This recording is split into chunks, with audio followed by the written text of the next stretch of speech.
acceptance letter. Okay, hi. I would love if you could.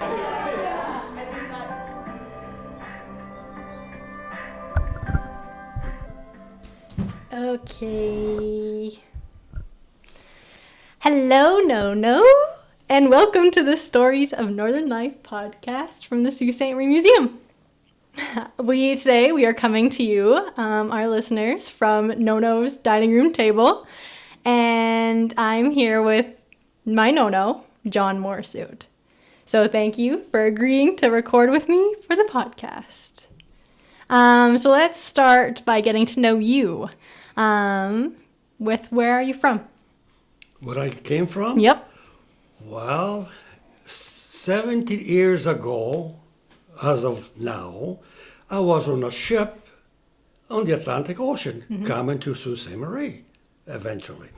I left Sault Regina, which is an ancient town in the region of Friuli, Venezia Giulia, and Sesto al Regina. It was founded in the year 790 by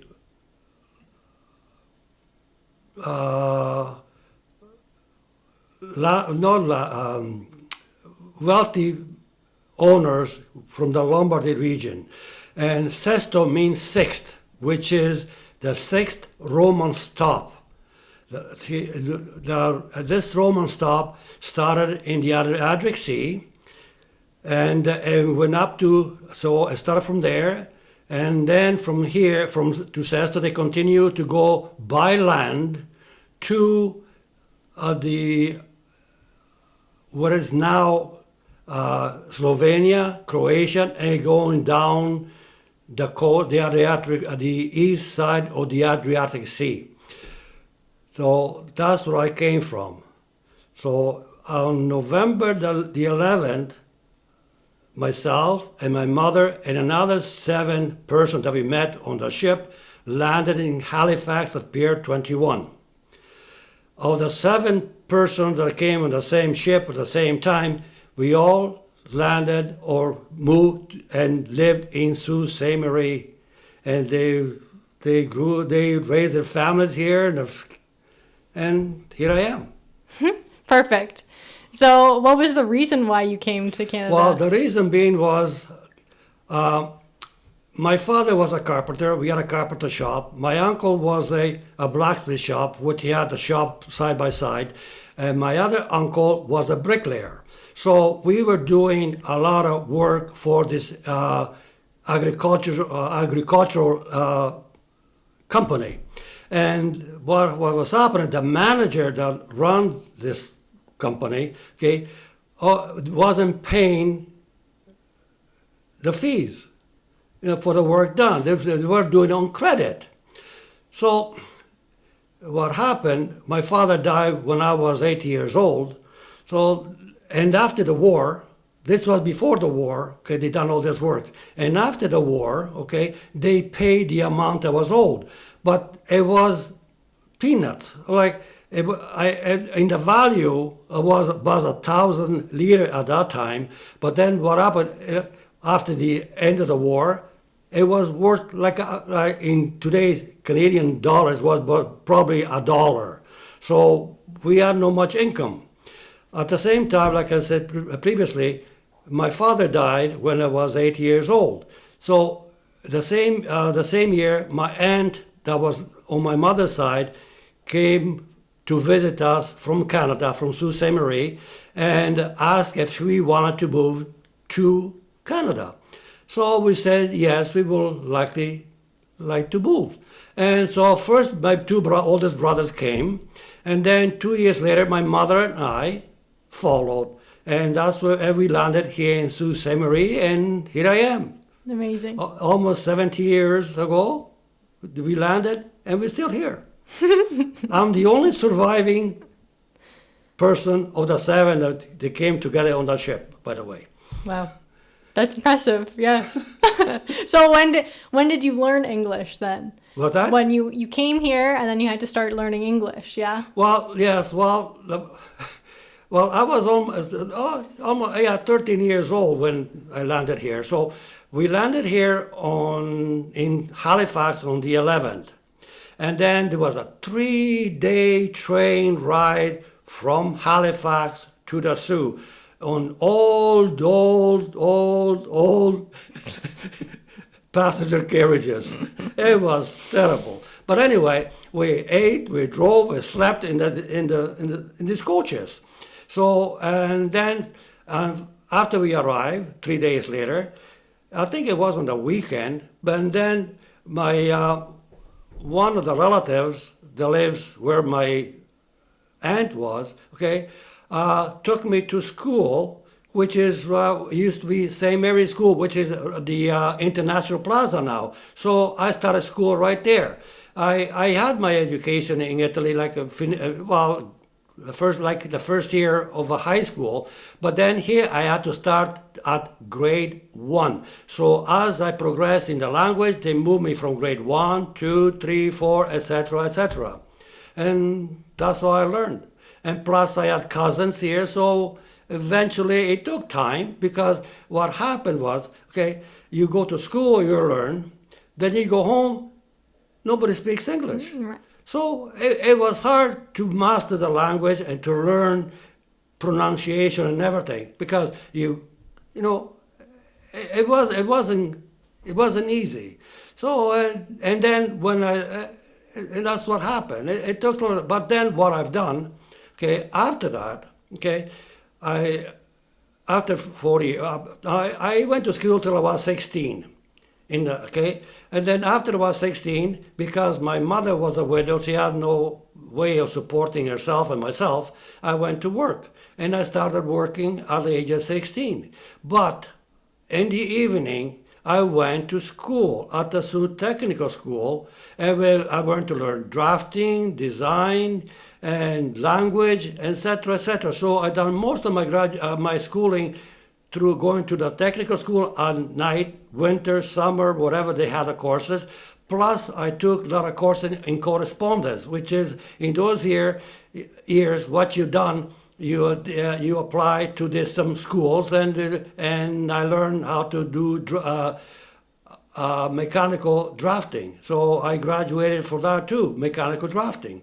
So that helped me with work when I was working, and to design certain things and repair things. Yeah, very good. Going back a little bit, were you the only one kind of like in your classes as an older student and like an Italian student learning the language? Were you singled out, or was there more? Well, there was about a dozen or so, if not more, immigrants, Italians immigrants, at St. Mary's School. And some of them were 19 years old when they went there to learn the language. And eventually they stayed there, they learned a little bit, and then they went to work. Yeah. To get up done. Yeah. So there was a few in the same boat as you. There was several of us, quite a few of them. Yeah. And some of those guys and ladies, are still present here now, and I meet them and I see them frequently. Yeah. And when I was going into school in St. Mary, because we had to learn how to read. So one of the teacher assigned one of the students that was of Italian heritage, and they spoke Italian and English, and they took us in the little room and they asked us they show us how to read and instructed us how to read. So, and this lady, one day I met him, of all places, after 50-some years, in church. And I says, "You look familiar." She says, "Yeah, you too." And then we start talking. "Yeah, I was the one that was helping you learn English." Wow. Reading. That's awesome. Yeah. So we still see each other. There were a couple of those young ladies. Well, they were young those at that time too, that helped me and others learn how to read. Yeah. So what else did you do as a young one coming in? Like, how did you make friends? What else? Well, friends, like I met also friends by, like I was saying, going to a drafting school in the evenings at the at the tech. So one of those friends also became a well-known person in town. He built a big, huge company that is running here with his brother. And the other ones become plumbers, bricklayers, and other sort of things. Yeah. Yeah. Yeah. So I want to talk a little bit about the Knights of Columbus. Knight of Columbus. So when did you join? Well, way back in 1960s, there was a grocery store in Buckley, in the corner of Farwell Terrace and Wallace Terrace. And I used to take my mother every Saturday shopping. And the gentleman that owned the place, okay, seen me there all the time, and he asked me if I want to join the Knight of Columbus. And I says, what are the Knight of Columbus? So he explained to me, etc., what was going on. And so I says, okay. And at 1962, which is in September, okay, I became a Knight of Columbus. And the place, at that time, we had the hall on Queen Street, at the corner of East Street and Queen Street on the south side, on the north south side corner, Yeah. which is still standing. The building still stands, but not the hall. The club moved to a different location on Northern Avenue, and we had a huge hall in there. And eventually, because of the restriction, the casino and started we used to have suppers, we used to have bingos, and then because of the casino, the people weren't going to the bingos, so we didn't know what to do, so we sold the business. The property, just the hall. But then we still carry on as Knights. We have several locations in town, in churches, other places, like the old Mount St. Joseph school. We had meetings in there, and that's how I became the first Knight of Columbus. Okay, the Knight of Columbus have 3 degrees, first, second, and third. And so I had all the 3 degrees done on one time in the hall. So then several years later, I was approached to join the 4th degrees of Knight of Columbus, which is the 4th degrees represent the patriotic side of the Knight of Columbus, which we have a uniform. It's called regalia. So with the Knight of Columbus, we had at first it was a tuxedo with a top hat, a sword, and everything else. And we were honor guard for civil and also religious ceremonies in town. Whatever they needed, some of us, we went. We just dressed up and went as volunteers. Right. Like Remembrance Day ceremonies, what other events? Yeah. We always had, like in November the 11th, we were also the honor guard for when the armed forces were enter the gardens. We stood in attention with our sword drawn. Okay, so and that like sort of an arch. So the member of the armed forces would pass through our honor guard. And then we also have some other function in the gardens, and also in the early years, or in the late 50s and 60s, the Knight of Columbus sponsored Marian Day rallies, which was a religious ceremony. And we started down by Clark Park, and we marched down Queen Street, and we ended up at the gardens, and we had the celebration there. Oh. And also whenever we have anyone that needed some honor guard, we were there. There was a bishop come in town, we would be honor guard for the bishop. When some other ceremonies would take place, we were there. We were also at the Ukrainian church when the previous priest was there. They had a bishop and something. We were there also the honor guard for the Ukrainian people, the Ukrainian church. And we also done a lot of charitable work. The Night of Columbus, the main purpose was to help others, big charity. So that's why we held bingo and suppers. They still have suppers now. I think it's on a Mondays at the Moose Hall. And where did like the funds go to? Like what sort of charities? They help out, like I said, charities. You know, there's all different type of charities that the Knights were involved. That was the origin of the order, to help families. It all started way back the turn of the century in New Haven, Connecticut, by a priest, because at that time there was a lot of Irish people living in there, and they needed financial help. So the Knight of Columbus was founded by a priest, and with the help the new immigrants. They offered insurance because a lot of people, like the family, would something happened to the husband or whatever, or somebody in the family, so they had insurance, and the insurance helped all these people survive. Yeah. And that's how it all started. And also doing charity work, help them out, everything. Even to this day, the Knight of Columbus are involved in Poland, which are doing a lot of charitable work, providing food and medicine and other things in Poland for the Ukrainian people. Right. And there's convoys of food and other supplies in Poland to help that. We have, the Knight of Columbus all have members not in the United States and Canada, but also Mexico, Philippines, Guam, and to name a few, and also Poland. Yeah. It's a very big organization. Yeah.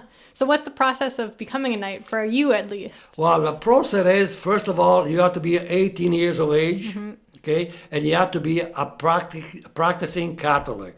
That's the main thing. No other restriction. As long as you're a practicing Catholic and 18 years of age, you can join the Knight of Columbus. Do you have to be male? Or can you be a woman going in? This is only for men. There's no woman. That's what I thought. Yeah. No men. Yeah. And what did you have to do to get in? When you get in, well, like any other organization, you have to fill in an application. And then the application goes through a committee, and then they select and say yes or no. They check if you are a Catholic or not, we attend in church, etc., etc. So then they say yes, and then you have to go through initiation. In those years, when I went through in 1962, it was a tough initiation. Okay, and they eventually had to disband that type of initiation because in the States there were lawsuits because some people were carried away, and I can't divulge anymore. How long was it? Was it like just a day, a night, or was it like the initiation, over? This is only applied to the first, second, and third degree. I see. Okay, this event took a good part of the afternoon, and then after the initiation, we all sat together. We had a supper, we had a dance, and that was it. We had fun. Yeah. So that's what really the Knights became, I assume, for you. Also, like a social gathering club. Yeah. Oh, yeah. Social gathering. We used to have banquets, dances, and all sort of activities to keep. And we had golf. I think they still have the golf tournaments. And we used to have bocce tournaments, all sort of things. Yeah. So back to your uniforms. Yes. Are there certain pieces of the uniforms that have certain significance? Do you wear certain ones for different occasions? No, the uniform were, everybody had the same uniform. This is started way back when it started way on the turn of the century. Okay, it was a tuxedo. No, tails, not a tuxedo. A tails with a top hat, and then you had a baldric and a social baldric, and also the one that hold the sword, and that was it. And you had to have a special white shirt, like in those days that you're probably seeing the movies with with the dancing with the, with the, dressed up with the long tail, and that's what we had until probably 20 some years ago, where they changed the uniform to a tuxedo and everything else, and the hat. Because we used to have a top hat. Now we have a plume hat. We had a plume hat. Like you probably see some of the gendarmes in France with a long plume. And that's the type we had.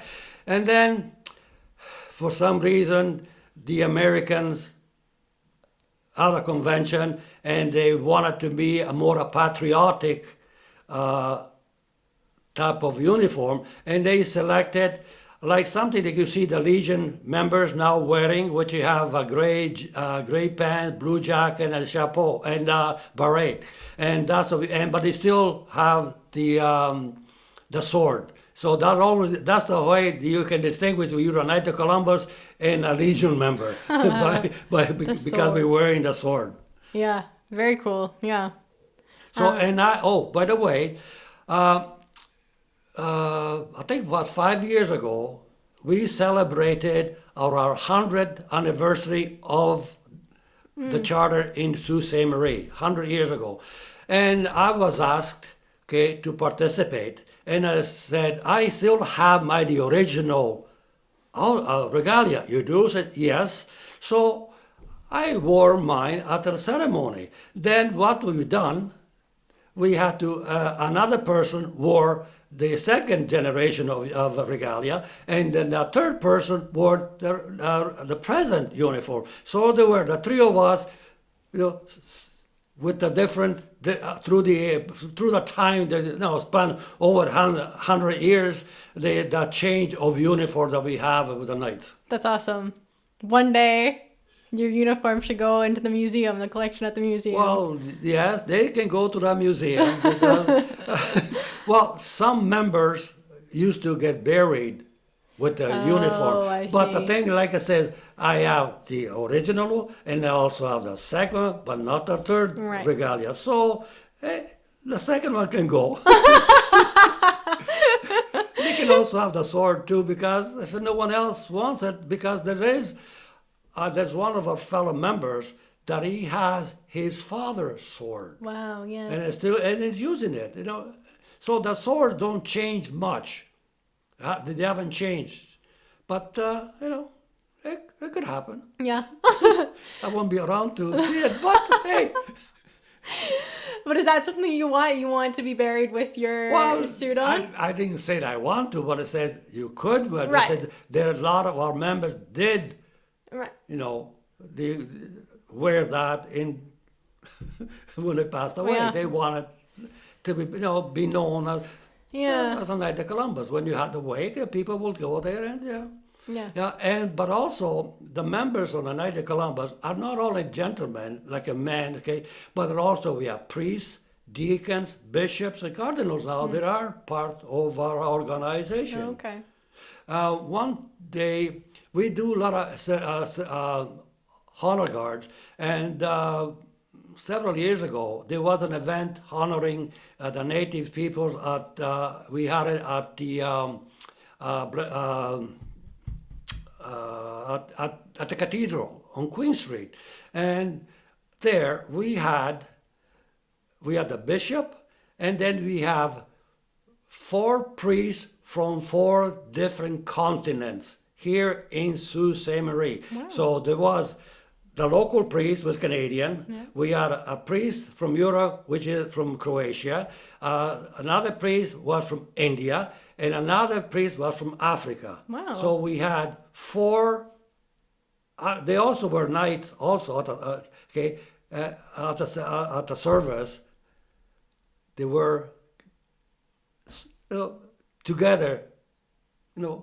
How often do you see gathering together in a function 4 persons from different continents, especially 4 continents? Well, that was something. I had to take a photo, and then I showed the bitches. Yes, he was also happy too, because at that time I was also the Knight of Columbus official photographer. And I did take, I don't know if Mairi is going to show it or not. Probably. I have a photo of myself with two indigenous ladies. I think they were from, I don't know if they were Garden River or Bechuana or First Nation, I don't know. But they were in uniform. So I was with my uniform and they were dressed up in their native dress. Very nice. Yeah, that's cool.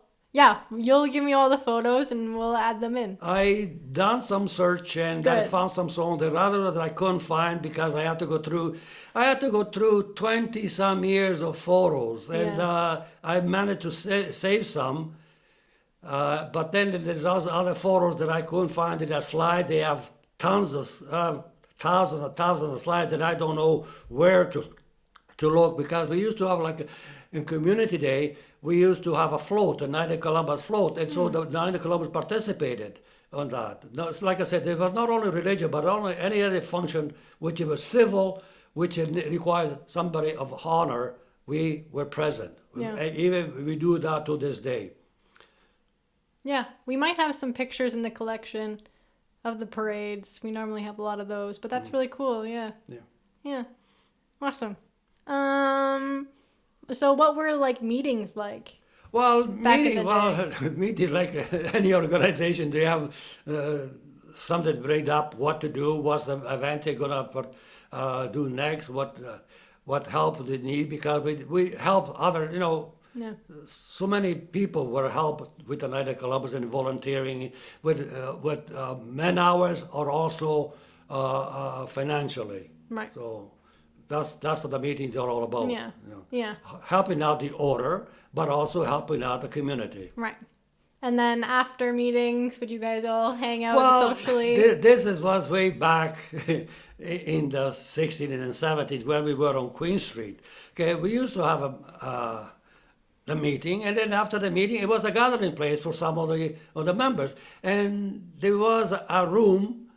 Okay, it was set up for just this, for a gaming room, which some of the men would they play poker or play darts or cards or other games. Yeah. And this specific room, it was also after the building was, I think it was sold. Okay, it became a studio for McLeod Highland dancing. Yeah. So when I used to go there to take my grandchildren, Mairi and Liam, dancing there, okay, I said, this used to be our game room and you guys danced in it. It's pretty cool. Yeah. Yeah.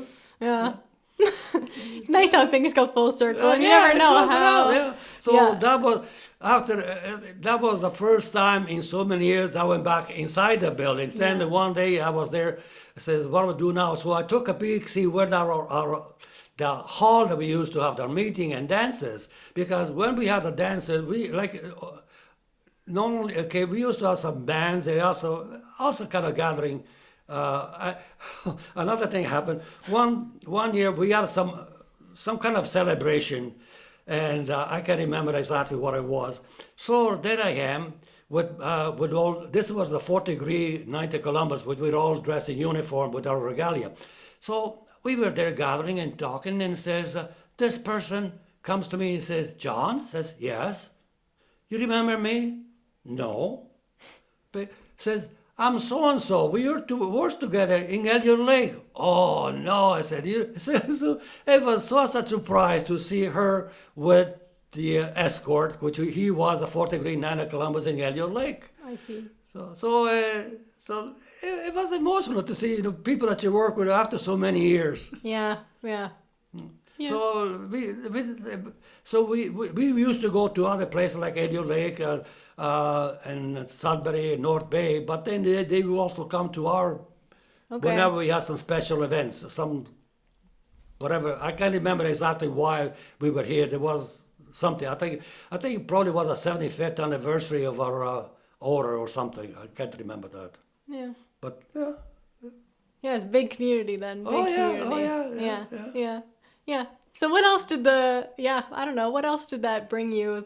Well, another thing about the building where the Night of Columbus used to have their hall was way back, I think it started in the 50s.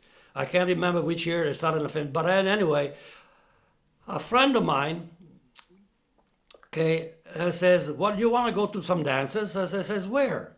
In a night at Columbus Hall. Oh yeah, I says, yeah, okay. This it was, and the name of the club was called Regis Club.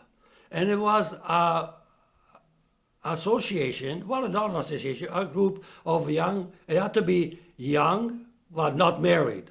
That's what I'm talking about. The age didn't matter, but I think you had to be around 18 and over. Didn't matter whether you were 18 or 20 or 30 or 40, but as long as that you were single, Okay. whether a man or a woman, that didn't matter. So we went, okay, so every 2 weeks we would have a meeting, and then after the meeting we had a dance.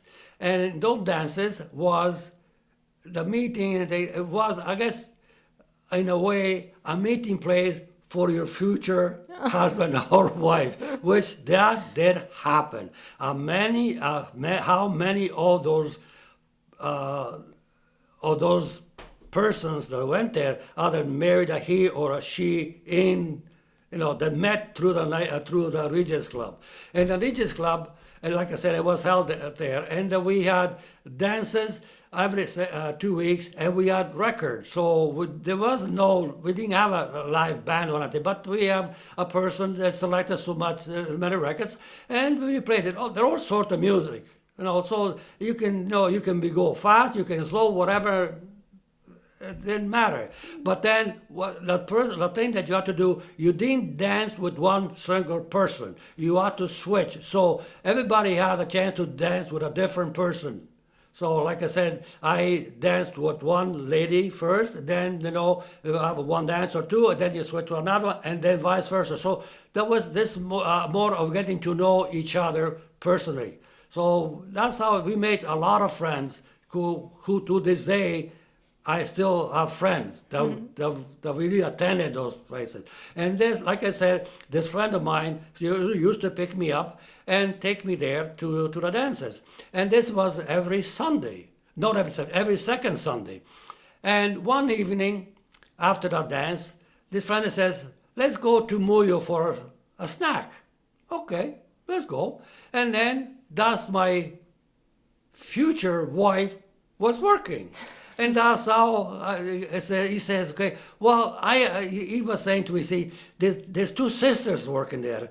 One I'm leaning to ask her out, and the other one, well, she's still single. Oh, I'm not single, she doesn't see anybody. So, okay. So we went there, and that's how he met with one of the sisters, okay, and eventually he married her. And then the same thing happened to me. Some years later, I married the second sister, the younger sister. And we're still married. That's why we have Mairi. Now with us. Yes. Yes. That's a great story. I love that. It's all connected. Yeah. Right? And Yeah. it's funny because that's right across the street from where I work. So it's, Yeah. So every time I go by there, so they always bring memories of the past, like the building that's still there. Yeah. And also the museum itself, at one time it used to be the employment center. So whenever you want to get employed, you get your social security card, and then they try to find a job for you. And the first thing that I remember myself, but also I had to bring other friends or relatives into the building to apply, and there was the high ceiling and the glass ceiling was above. That's always remember. Yeah. Now this is going by many years, and when I go in there now, I look at, oh yeah, I remember this place the way it was. Do you remember, was there an elevator in the middle of the building? We didn't go past the counter. I see. So we don't know see. what was going on behind. You sit in the lobby and then do your business, and then you walked out. But that was it. But they only remember the glass ceiling. Yeah, that's still there. Did you walk in the front door? Do you remember? We always walk in the front door. There door. was no way getting to the back door. Okay. Always the front door. It was always open. Yeah. Cool. Very cool. Well, I think that's really all I had to ask you. Do you have anything else you want to talk about? I can tell you when I was working in Elio Lake, some incident that happened in Elio Lake. Okay. Well, I was working here in the Sioux, but then the company kind of say, okay, well, we were agents for Algoma Steel in the construction and engineering department.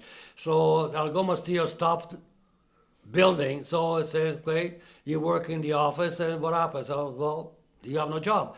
So a friend of ours says, told me, says, there's work in Elio Lake. Do you want to go and to work in Elio Lake? Says, okay. So in the winter time, I drove to Elio Lake, and I had my resume. I talked to the people, and there it says, and I got hired. So I was working in the engineering department in Elio Lake, in the cost department. So and through time, okay, we had to have a photographer to take photo of all the construction. Wherever there was construction, somebody had to take photo. So the manager asked, because I also took going back, how I got into photography. I bought my first camera. It was a Canon camera. So it says, I got a brand new camera. What do? I have to learn how to use it. So what I done, I went to Sioux College, again, taking more courses. I went and took photography courses. And the photographer, the instructor was a well-known Sioux area, Michael Brower. He was a well-known photographer in the Sioux. He lived in Echo Bay. But anyway, he taught us many things, how to take photos, how to develop, film, paper, etc., etc. So I learned how to do that. So, and I was doing that on my own at home. I bought myself an enlarger and all the chemicals and everything, which I still have to this day. So, but anyway, so that helped me in Elio Lake. The manager says, oh, I need somebody to take photographs. Oh, okay. Says, I can do this and that. So there was a lab set up. So every week I would go and take photographs throughout all the project that was under construction for a company that I worked, which was Rio Algo Mines of Elio Lake. And one summer, the manager says, I want you to go and take some aerial photographs. Huh? What's that? I never been, I don't know how to take pictures on, from the air. So I went to a library, look at books, find how to do it. So then what I done, I called this, like in Elio Lake, we had, not the airport, but on the waterfront, they had float planes. So I called up, can you say, I need a plane for such a day. It has to be a clear day so I can take some aerial photographs. He says, no problem. And so I took, first of all, this is the first time that I went up. So I take it up, this plane was so old, I think it was First World War plane, a two-seater. One, a pilot at the front, no, I was in the front and the pilot was behind me. So, and I said, I have to open the window. So, because you have to bank the plane, so the plane has to be on the slant, so I can open the window, take my camera, I took photos. And I took photos, but before starting, I got so sick because of the maneuver that I was doing. But I managed to take the photos. So when I went back, I got back on the ground, and back to the office, and I told the manager, I'm sick. Go home. For about a day and a half, my stomach was bad because never been in a small plane and all the maneuvers. But anyway, I got the pictures developed and they were beautiful. And so they were so happy that a lot of those photos were enlarged, placed in our offices, and also sent to our head office in Toronto. That's the experience with the airplane. Then a couple of years later, I says, okay, we need more photographs. Okay, but we want to go there too. He said, oh, okay, I'll hire a helicopter. So I hired a helicopter from Sault Ste Marie and bring the helicopter to Elio Lake. Okay, we went on the landing strip. Okay, we went there. I said to the pilot, we need to have the door off on the side where I stand because the glass has a reflection. They can't get clear photos. Says, oh, that's no problem. We'll take it off. So there was myself in the front row of us, the pilot, the manager, and myself, and we had another couple of persons, a superintendent, another person on the back. Okay, there was like about 5 of us in the helicopter. So we take off, and there we go up, and we get to the area, going towards one of the mines, which was, we were, and say, I had a foot inside and a foot outside on a pontoon. We all had seat belts. And I was leaning over trying to take a photograph, and it says, uh-oh, my seatbelt got undone. Oh, what do I do now? So my manager buckled me up. I had to put a hand on my buckle, and with one hand and managed to take the photo, reload. I had to take slides and prints.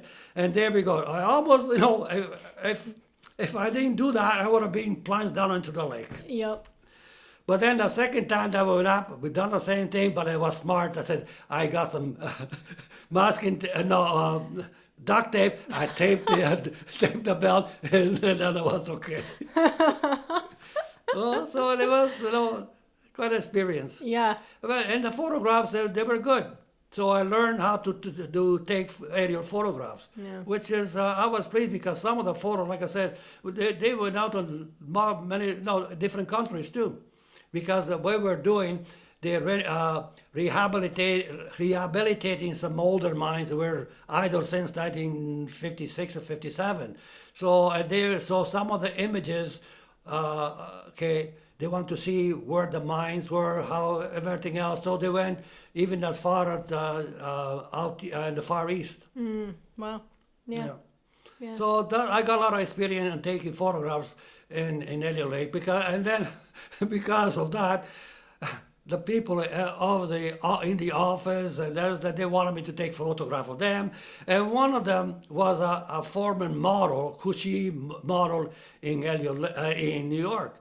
So she approached me, says, "I want to do a fashion show. I want you to be a photographer." Huh?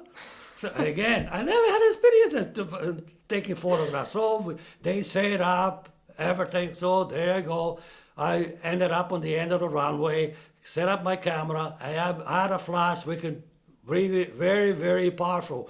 I could, it was the flash with the power up to go 80 feet. So there we are. So she was very pleased. So then she asked me again the following year to do the same thing.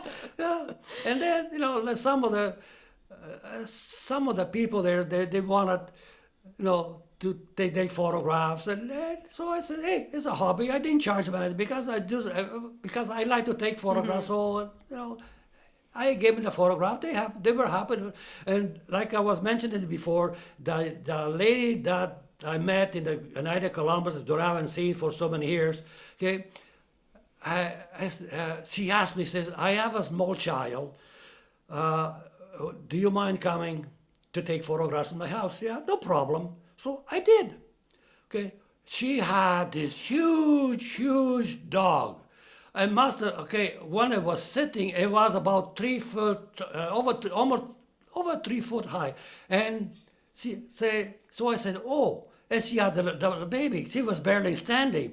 So I said, "I'd like to take a photograph of the baby with the dog." "Oh, that would be nice," he said. So I had this little baby hanging on to one of the little dog legs. And that was a beautiful picture that I still have it. And she was so happy. That was something else. You still take on that role of photographer anywhere you go. Yes, I still take photography even here locally. Yeah. Because we are a club. We had a club here. It was called Trevisan and Mondo, which my wife is a member. She knows of us. Well, she's originally from Treviso province of Veneto, which is on the Venice. And so they started having dances and banquets, etc. So they asked me, "Hey, you're in photography, can you help us out?" "Sure," I said, I'll help. So that's when I started doing more photography and so for 10, 15, up for 12 years, I was their official photographer. I took hundreds and hundreds of photos. At one of these events, a lady comes and approached me. "Do you mind, we would like to ask if you want to take photos for us." And I says, "Who?" Says, Electra Marconi Ladies Society. Oh, you want me to? Oh yeah, we have convention, we have this and that. Do you mind? So hey, I said okay, I'll volunteer. So I was official photographer for them for several years. And the last one was last year when they celebrated their 90th anniversary of the Electra Marconi Society. And Mairi was my assistant photographer at that time too. So Yes. I've been involved a lot of photography Yeah. in the past since way back in 1973. And my nephew, I started him into photography when he was in high school because he seen me doing photography. He said, "Oh, I like to learn." So when he was in high school, Sault Ste Marie, he took photography. Then he moved out of town. He got a job, and so he lives down in southern Ontario in Guelph. And every time he comes to town, he comes and "I'd like to go with you. We'll go take some photos. We go here, we go there." Okay. So he was here just this summer. We went to the canal. We went to other places, and it brings him back memories when he was young. When he and myself and my son, we used to go there. For hikes, but also to take the photographs. He had a little small camera, and then he was happy to see going back to the old places. With me, I was taking him, and then now he was taking me to the same places. So I still do those photographs, and like I do now, which I've been doing for the last 23 years, take photographs of my grandchildren, Mairi and Liam. Yep. Okay, it all started when I was working, and I was working for the city at that time in the social services. And one of the ladies had a cubicle close to mine had this photo, this calendar. I say, "What is that?" "Oh, say somebody made this calendar for me." Okay, of certain people, I think it was her daughter or somebody. "Oh, for a yearly calendar." Oh, that gave me the idea. So I says, "Oh, I can do that for my grandchildren." So I started first making a calendar. Okay, so I got this program that said make a calendars, and I started with Mairi.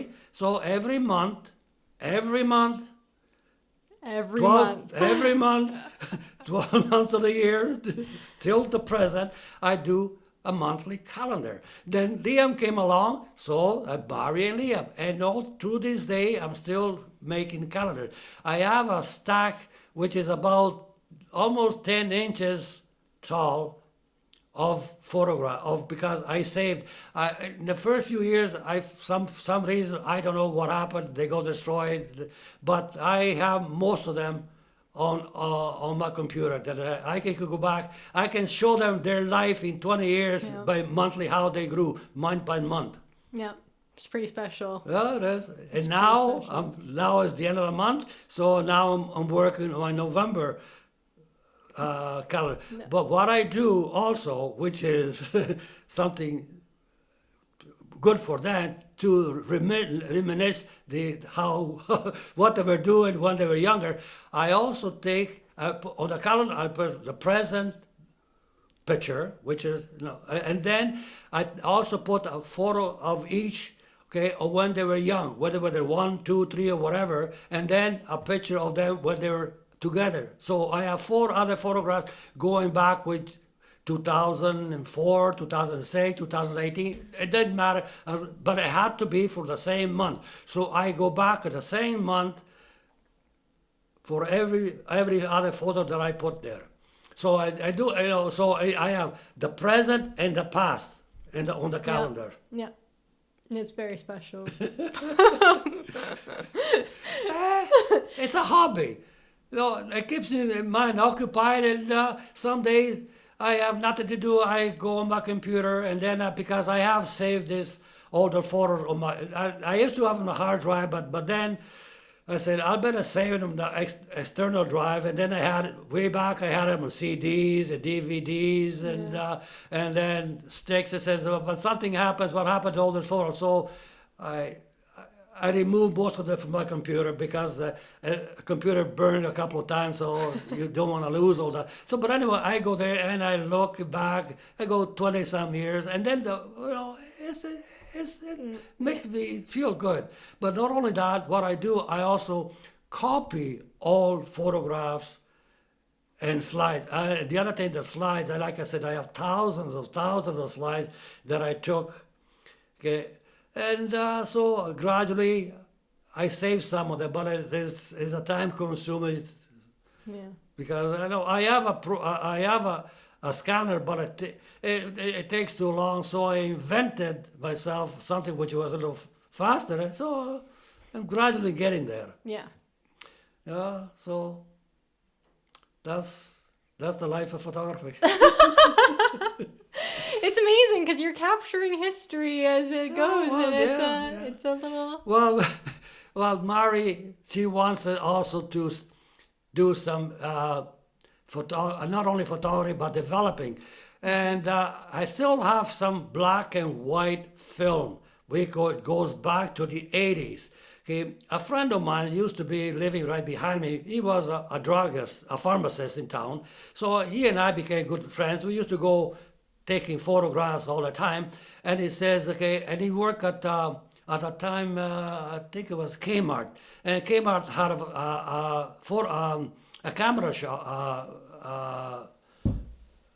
a camera department. So sometimes they had film on sale, or else inspired film, and it says, okay, buy the old the film, even though it's expired. Don't worry about it, freeze it, and it said it's just like new when you use it, as long as you leave it out for about a day, so it doesn't fog up. So that's how I started more in photography.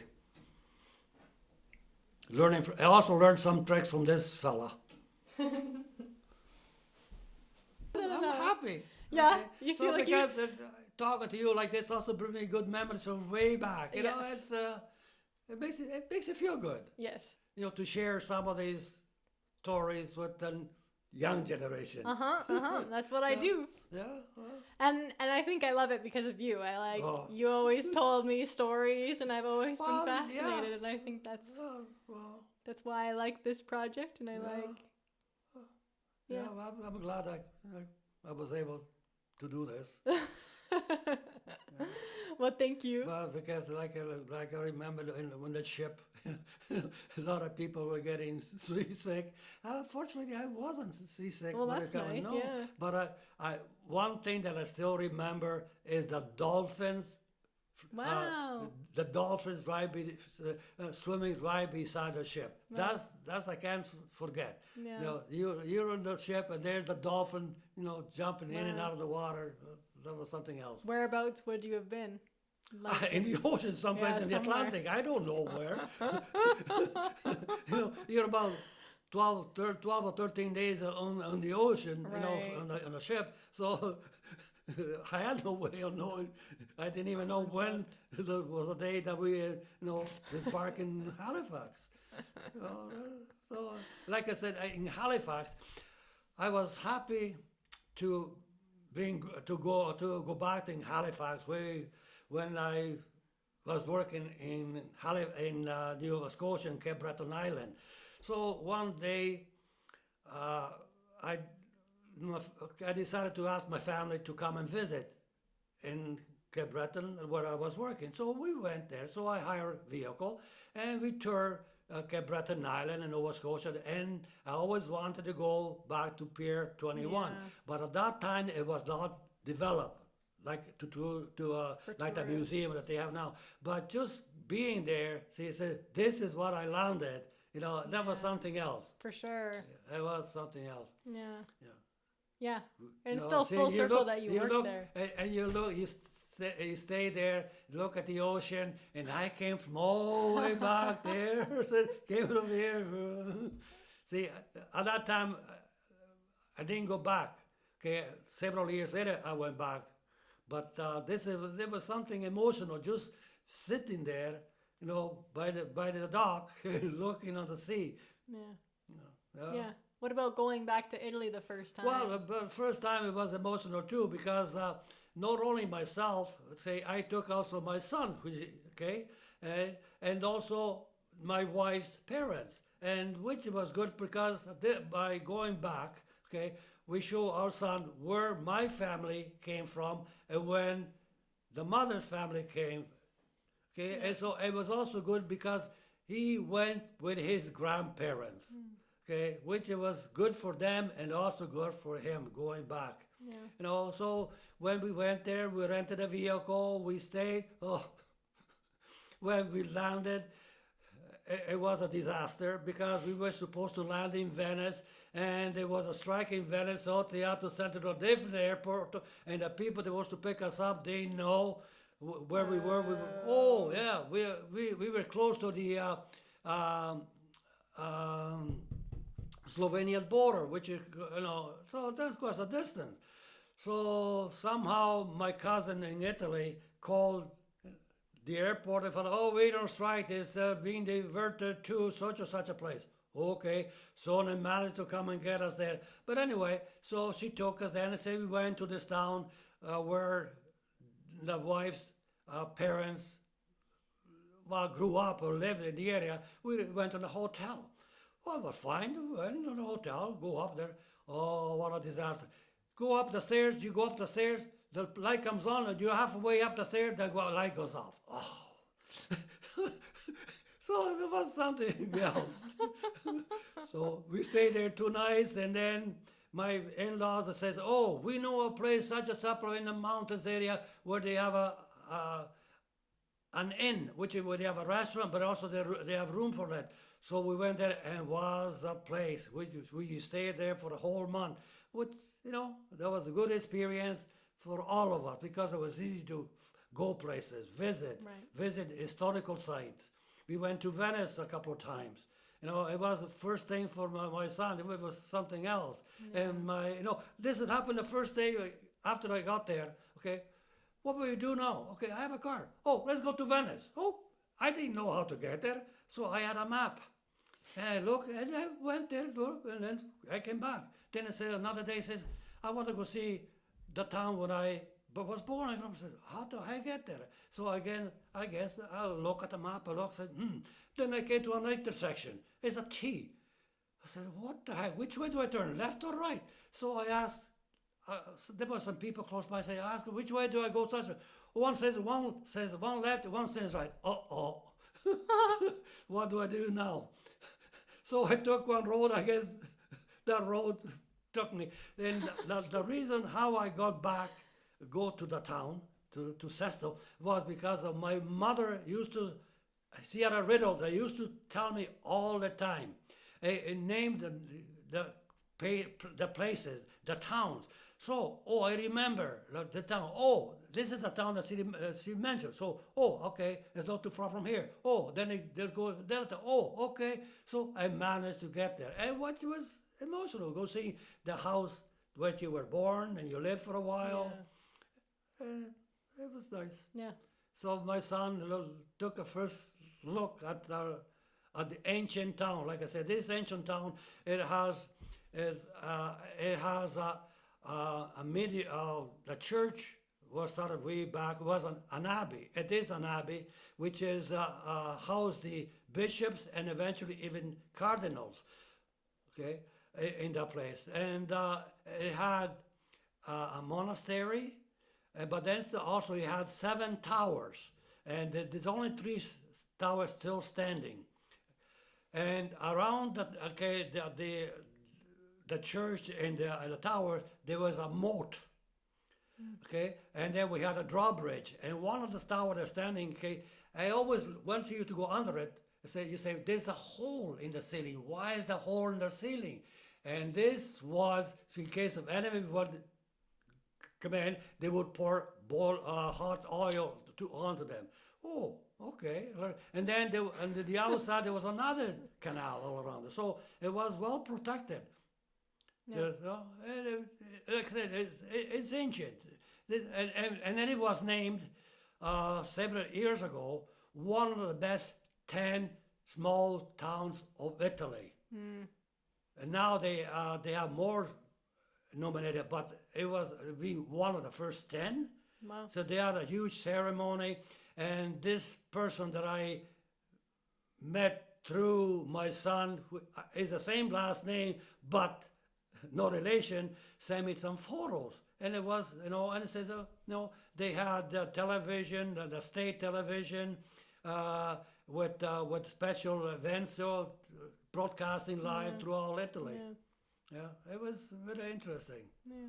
And now one thing that my brother, oldest brother, used to tell me that in that town, from where the abbey was and the monastery, and also where the priests lived and the bishop and the garden, okay, there used to be a tunnel under the moat, under the rivers, okay, going to, we used to close to where our our house used to be. Yeah. But they couldn't remember where the exit was. It was in the fields. Right.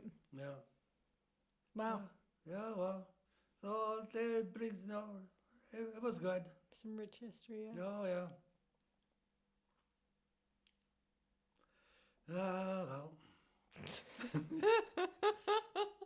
Yeah, well, then, like I said, way back in 2006, where we went to Europe with both Mairi and Liam to see where the grandparents come from. Yep. So we took them to Sesto and take them with my wife's. I grew up, which is a small town in the Treviso province of Veneto. It was called Bavaria. People know probably is spelled the same as the German Bavaria, but it's called Bavaria. Yeah, and then a lot of people come from there, and like I said, we have a lot of people in our town would also come from the province of Treviso, and also, but the one that I come from, we don't name it after the province, we name it after the region. So we have a club we call Fogolar Furlan. Fogolar meaning the fireplace. Okay, if you ever go to the Marconi Hall, you go downstairs, there's a room called a Fogolar. And the Fogolar you can see a huge fireplace. And it was built to remember the people from Friuli and Venezia Giulia in Sault Ste Marie, which this is quite a few descendants that came from that region in Sault Ste Marie. Yeah, I didn't know that. Yes. Yeah, and then if you go in the lobby and the main entrance on the front, you see at the Marconi Hall, there's a big carved, it's not a statue, it's not a painting, it's an engraving of of Italy. Yeah. And people from different regions of Italy posted where they came from. If you go there, have a look, and you'll see that. Yeah. Yeah. Yeah, it's been there for forever. Yes. Yeah. Well, there's a lot of Italians in the zoo. Yeah.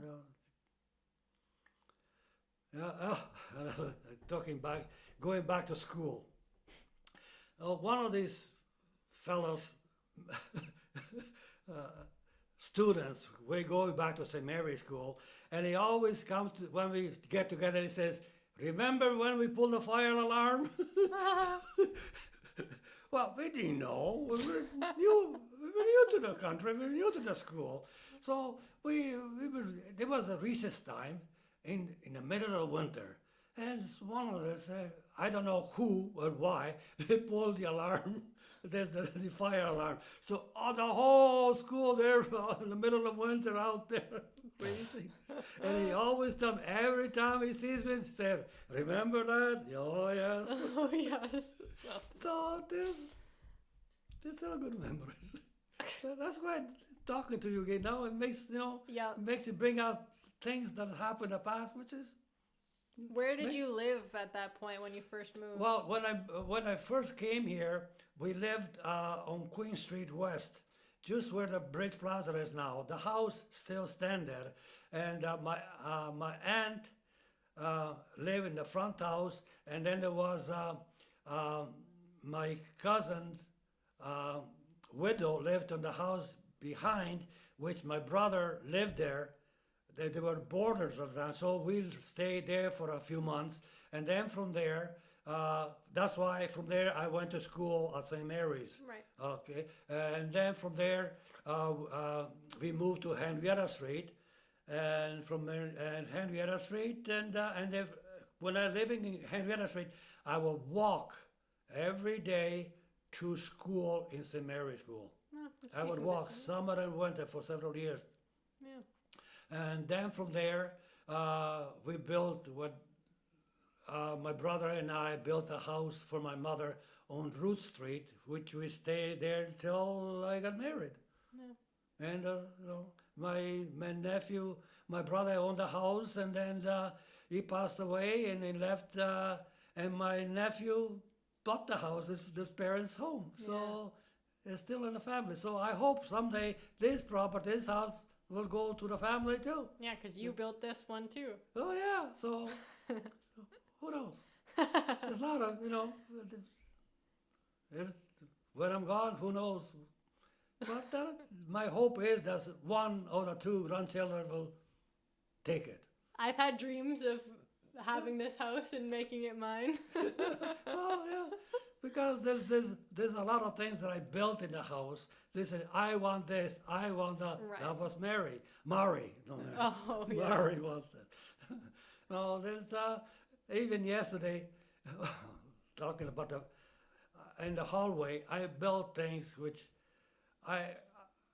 I'm also, I'm not by trade a carpenter or woodworker, but I watched my brother build furniture. He was a carpenter and a furniture maker.